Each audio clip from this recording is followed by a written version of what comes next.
अगर आप BPSC TRE 4 में कंप्यूटर टीचर की तैयारी कर रहे हैं तो इसके एलिजिबिलिटी क्राइटेरिया को लेकर बहुत सारे कंफ्यूजन है स्टूडेंट्स को। जैसे कुछ स्टूडेंट्स कह रहे हैं कि सर मैंने अंडर ग्रेजुएशन डिग्री के साथ मैंने पीजीडीसीए किया हुआ है।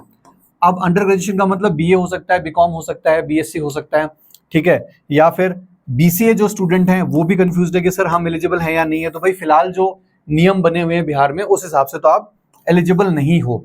कौन कौन एलिजिबल है? अगर आपने बीटेक कर रखी है तो आप एलिजिबल हो। बीटेक के साथ जैसे बीटेक इन्होंने कर रखी है, सीएसआईटी वालों ने कर रखी है, वो एलिजिबल है।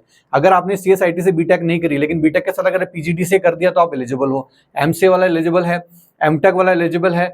डोइक के साथ अगर डोइक से किसी ने अगर ए लेवल, बी लेवल, सी लेवल किया और उसके साथ अगर वो पीजी डिग्री कर रखी है, चाहे एमए हो, चाहे एमएससी हो, एमकॉम हो, वो एलिजिबल है।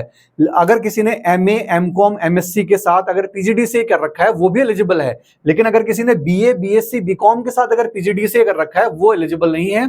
अगर किसी ने सिर्फ बीसीए कर रखा है वो भी एलिजिबल नहीं है। तो सर ये दिक्कत क्या है? क्योंकि अगर आपको कक्षा 6 से लेकर कक्षा 10 तक पढ़ाना है तो उसके लिए आपके लिए सिर्फ अंडर ग्रेजुएशन ही जरूरी होती है। वहां पर पोस्ट ग्रेजुएशन की जरूरत नहीं होती है, पीजी की जरूरत नहीं होती है।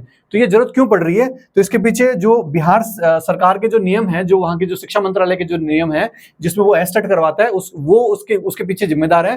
क्योंकि जो पेपर 1 होता है, जो कक्षा 9 और 10 के लिए पढ़वाया जाता है, वहां पर कंप्यूटर साइंस नहीं है।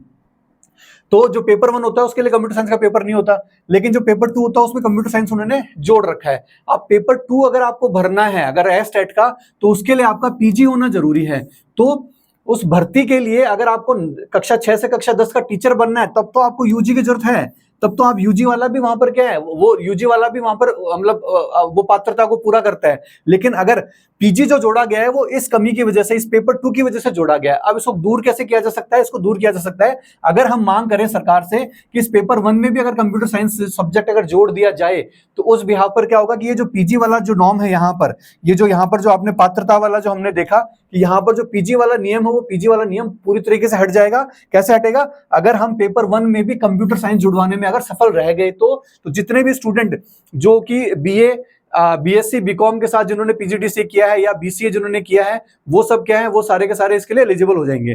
ठीक है, तो बहुत सारे स्टूडेंट्स, हम नहीं चाहते कि बहुत सारे स्टूडेंट्स इस भर्ती के लिए वंचित रह जाएं। तो आप अगर मांग करें तो बिल्कुल पेपर 1 के अंदर आप कंप्यूटर साइंस को जुड़वाएं। धन्यवाद।